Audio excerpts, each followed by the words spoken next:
Welcome to my journey through South Dakota. My first stop was Pine Ridge, and then I was visiting Kyle to see and learn about really great projects like the Bluebird Cafe and the Lakota Waldorf School. And then I made my way through the Badlands where I have been all by myself with nature. And then I have visited a really great friend, Richard Sherman. We spent time in the Black Hills and we learned from each other about herbs and plants. Come with me.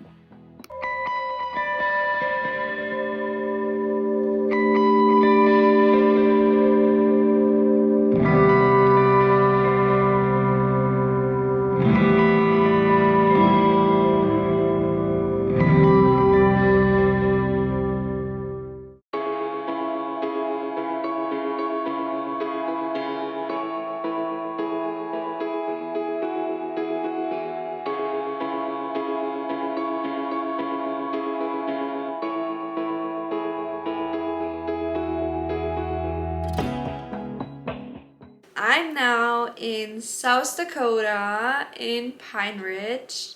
And I was always wondering about the people, like when they didn't know what Pine Ridge is, I was like, you guys, you live here in the US. Like, how could it be that you don't know about a big place like Pine Ridge?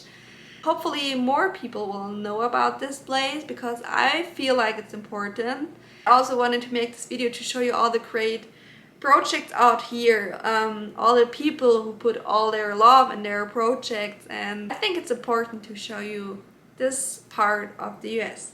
And just a few little details about Pine Ridge. Pine Ridge is the biggest reservation here in the US. It's my 5th time here. Usually I spend really the time in Pine Ridge or in Oglala. So there's different parts, like the whole reservation is called Pine Ridge, but there are different parts in there, like for example Oglala, Porcupine, Kyle, Shops Corner, Wounded Knee, so there's different parts. Usually I have spent, like I already told you, the most of the time in Pine Ridge, in the part Pine Ridge. Now I'm in Kyle. I have slept the first night in Pine Ridge in my car. But I could feel there was a little bit of change happening in the last 5 years. I got the feeling it's maybe not the best idea to sleep in your car in Pine Ridge, so I was asking around, and thank you so much again, Celestine, to let me stay here in your apartment. And I'm so glad that I learned so far in 3 days so much about Kyle. And I feel like Kyle is a super nice part in Pine Ridge. They have really nice projects out here. For example, here in Kyle, the Bluebird Cafe, it's not just a cafe, it's like they have a super nice basketball hall. They have like places where you can play pool, go to different workshops there. There's like sewing workshops where you can learn to make star quilt blankets, where you can learn to make ribbon skirts, you can learn gardening, you can go to beading workshops, different kind of art classes. So they have a really bright, good opportunity for the kids. And yeah, and then there is the Lakota Waldorf School. And after I have visited the Lakota Waldorf School and the Bluebird Cafe, I made my way through the Badlands and wanted to visit a good old friend, Richard Sherman, which I know almost for 10 years. Richard was born and raised on the Pine Ridge Indian Reservation in South Dakota and is a member of the Lakota Oglala Sioux tribe. He worked most of his life as a wildlife biologist and as a board member of the Oglala Sioux Park and Recreation. He actively managed the tribal buffalo herd for more than 30 years.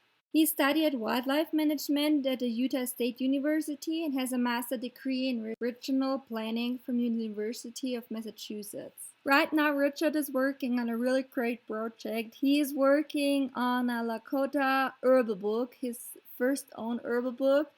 And as an ongoing herbalist, I wanted to take you with us on our tour through Rapid City with plants and herbs. Here we go. That's what I learned too. There's always something to eat out here. Nice! Wow!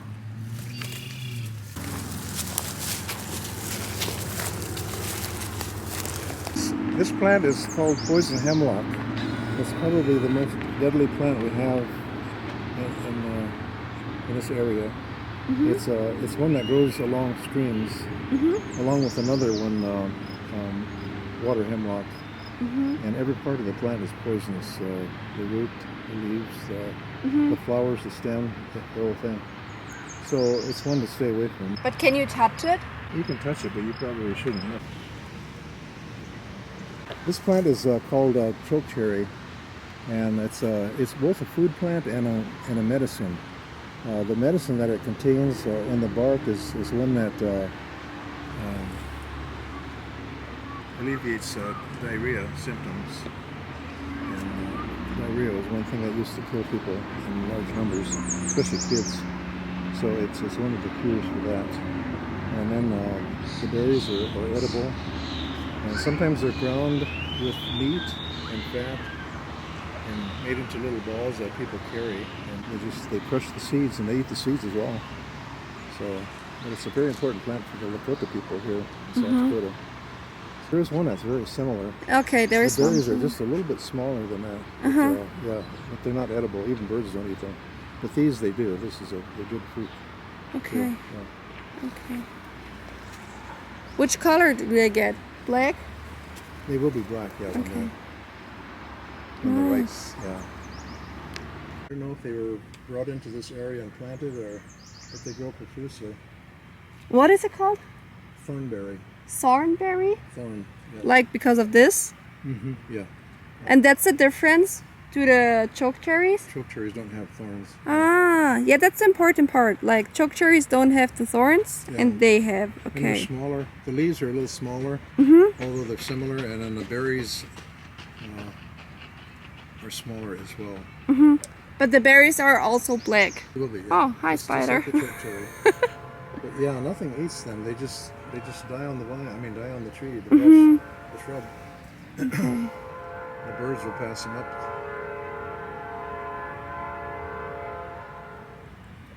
Okay, now that plant is of the mint family. You can always tell the mints by they'll have square stems in cross section, and that one is called catnip, and it's one of the things that the Lakota people use mints for is they would intersperse the leaves throughout their food stores, and to keep the insects out. It seems to repel insects to some degree.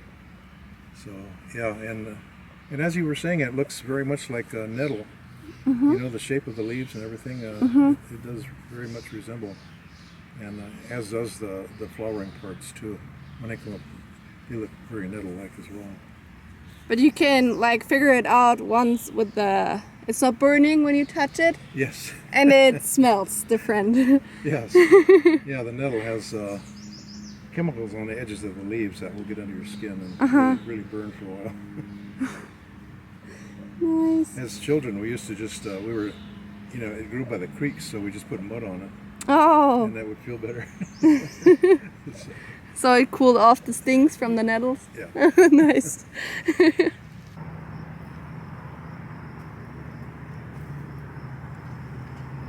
So that plant is the wild rose, and you can use it to make a beverage, a tea out of.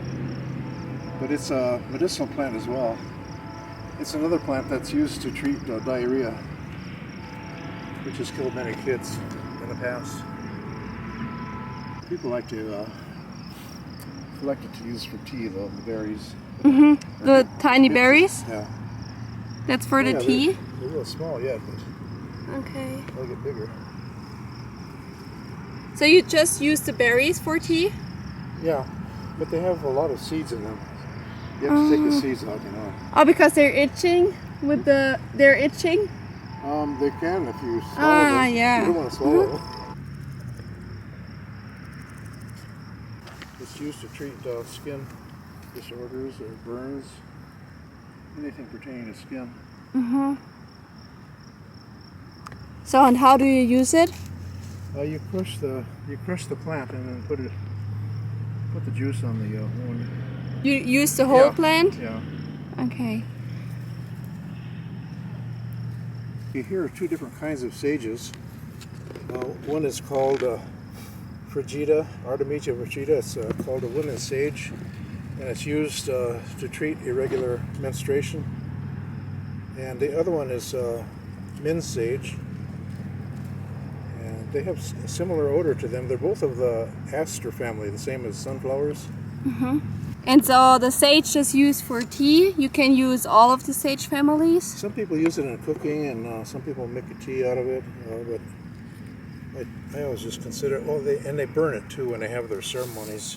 Mm-hmm. They'll burn it to drive out bad spirits and bring in good spirits.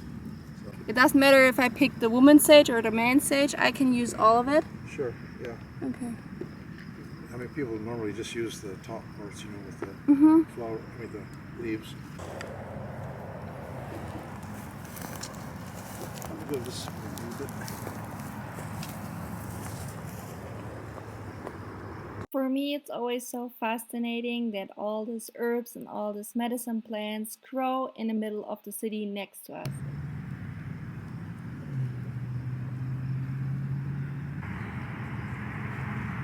It's called wild turnip or common redwood scurf pea, or to the Lakota it's called timsila.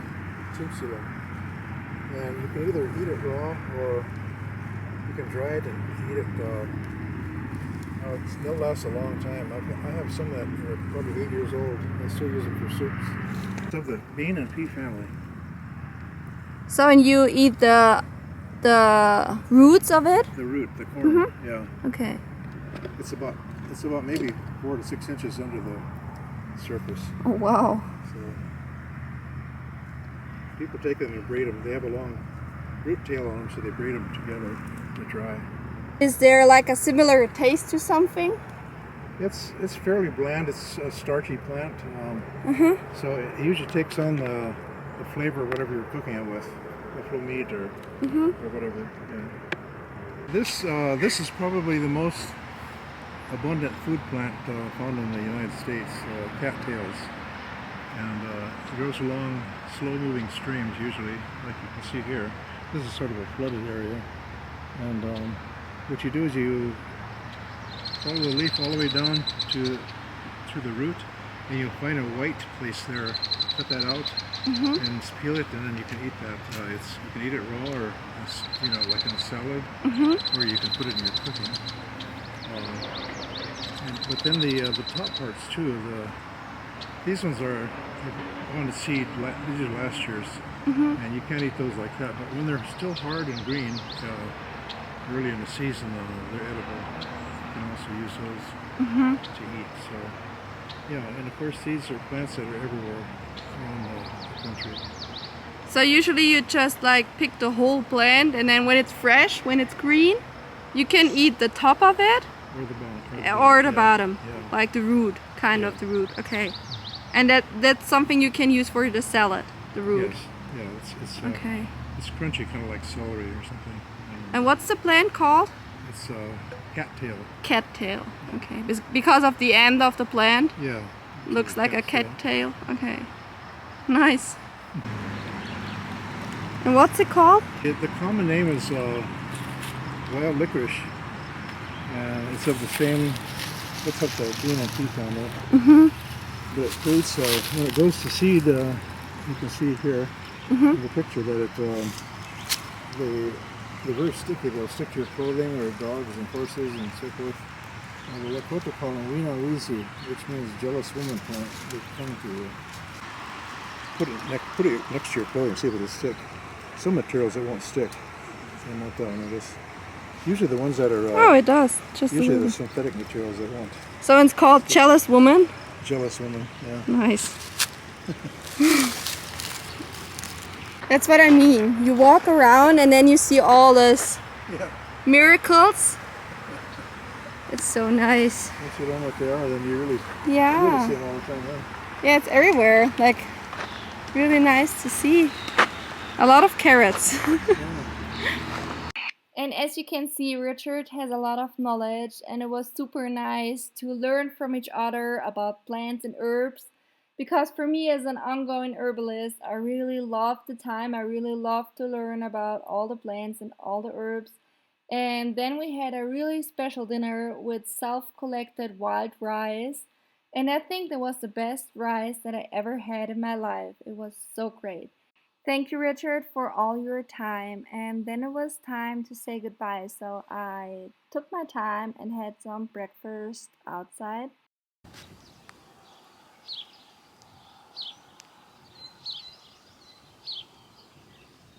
I hope you really enjoyed the video. And for me, it was like always really hard to say goodbye because this place has been a really special place to me in the last 10 years. Thank you so much for everything.